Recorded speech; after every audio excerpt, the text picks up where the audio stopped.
As we continue to move through the timeline of agricultural communications development, this week we will focus in farm broadcasting. The objectives for this presentation are to identify milestones in rural radio broadcasting or farm broadcasting. We're going to discuss the impact radio had on these rural listeners and explain how broadcasting has changed over time. We'll also discuss future challenges and opportunities in agricultural broadcasting. In 1938, Senator Smith said radio is God's gift to the farmer. And I want to start by asking you to reflect on the reading, one of the articles from this week called The Farmer's Friend. And in your discussion post on Blackboard, I want you to provide a brief reflection on why the radio was deemed the farmer's friend. What benefit did radio provide rural audiences? And we're going to talk through that a bit here in the lecture, but I wanted to see your response to this discussion question. So the beginning of farm radio was really about the time that farmers were able to get a hold of AM radio. And we're going to mention AM radio toward the end of my presentation. But these radios were more popular because they could run on batteries. And as you'll recall from a previous lecture, many of these farms in rural areas did not have electricity for many more decades. And so when these radios came about and they could be operated on a battery, that made them much more desirable for those in rural audiences. And many of the radio programs at the beginning, as you'll see, were targeting these rural listeners. So let's set the scene. In 1920s rural America, nearly half of the country lived in rural areas. We had 6.5 million farms. And as we've noted, few of those farms actually had electricity, and things like telephones and automobiles were luxuries for many more years to come. So when the radio became available for farmers, it at first had some slow adoption. There are many factors that impacted that. Many farmers were poor and could not afford to purchase these expensive sets that often were difficult to maintain. There was also heavy static and interference once the set was purchased. So you were paying a lot of money for something you had to keep working to make work. And then it didn't have great audio sound and often didn't provide the programming that you had hoped. But in those beginning days, there was an effort to provide programming targeted toward this rural population and toward farmers. So you can see in 1921, a couple stations in Madison and Pittsburgh began to broadcast things that farmers still care about today, the weather and market reports. In the following year, in 1922, 85 stations were transmitting USDA-produced information on a regularly scheduled basis.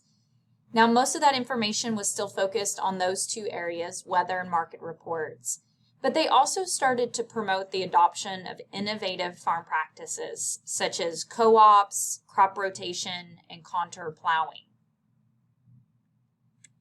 These early stations that broadcasted USDA reports and information were typically located at the land-grant colleges.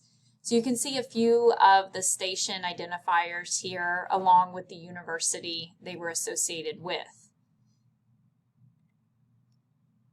In 1922, Frank Mullen in Pittsburgh, Pennsylvania is noted as the first farm broadcaster.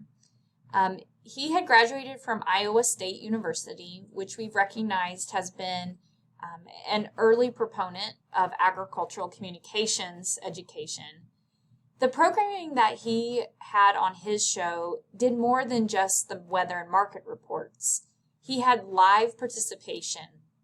by county agents, extension specialists, and farm leaders.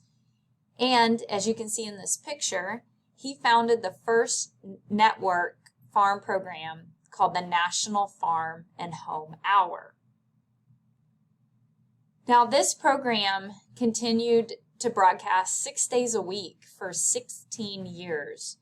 And it was the longest continuously broadcast daily radio program.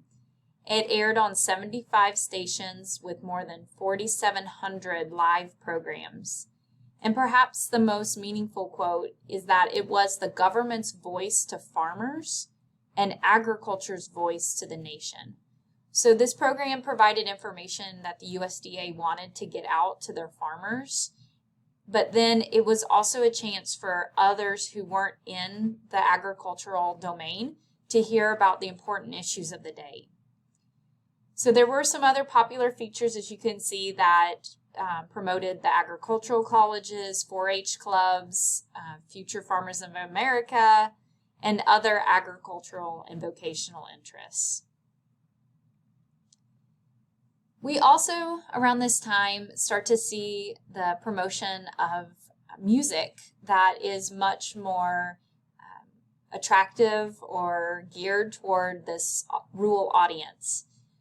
You can see that right here in Texas, in Fort Worth, WBAP aired an hour and a half of square dance and fiddle music, and the audience responded very positively to that, and it gave birth to the to radio's country music variety show. And you can see two of the most popular ones listed here. The Grand Ole Opry, I'm sure you've heard of, and still continues to promote country music to this day. So in 1924, RCA's David Sarnoff recognized that radio perhaps is doing more for the farm population than for those who live in the cities, because it's bringing the farmer message of human contact, human sympathy, and culture. And again, reflect on the article that I asked you to read about the farmer's friend and consider how radio helped provide these aspects for those rural listeners. So continuing on, WLS in Chicago was established by Sears Roebuck and Company, and WLS stood for World's Largest Store. So it was developed to promote the products that they had, and Sears, was a common name at that time. And I'm going to, on Blackboard, post a YouTube clip about the history of the station, and you only have to watch the first 2 minutes just to get a sense of how significant this radio station is in American history. So after that, they established the RFD Club, and that stood for Radio Farmers Democracy. And you could join by sending in a letter suggesting content, and then you were a member of this RFD club. And you'll see those initials show up again a little bit later.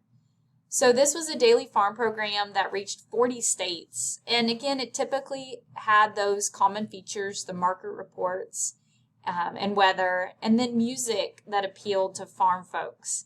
So in 1926, 90% of radio programming was music. It was a way to get that into people's homes, and they didn't have to leave in order to get that form of entertainment. So despite the government and other corporate efforts to promote radio in the 1920s, it was a slow adoption process, and we've noted some of those reasons. So in this bar chart, you can see the reddish color is the U.S. home, the broader adoption of radio, and then the orange are the U.S. farms. So you can see even through 1940, the U.S. farm adoption of radio is trailing behind the broader public. But in the 1920s, the USDA was still using radio and creating content that could be shared on radio. So they have In 1924, they host a national agricultural radio conference to try to establish some common standards and operations. I think it was the Wild West of radio before that point in time.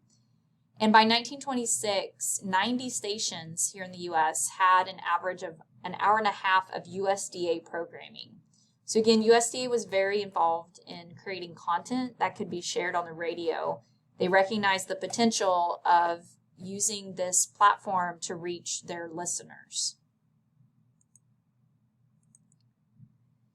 So a couple specific USDA programming platforms, or programs, I should say. One of them was the United States Farm School. And so 3 days a week, just 15-minute educational program on agricultural techniques, providing advice and insights about helping farmers recognize and adopt more innovative agricultural practices. 25 stations carried that farm school, and by the end of 1926, they were reaching an estimated 500,000 listeners. Two other programs were the Farm Flashes. So again, quick 15-minute information 5 days a week, often using a question and answer format. They would get questions from listeners and provide answers. And then there was also housekeeper chats, recognizing that a lot of women, people who were staying at home in the house, were wanting information about the family meal planning, budgets, and other household information, things that we still continue to seek information about to this day.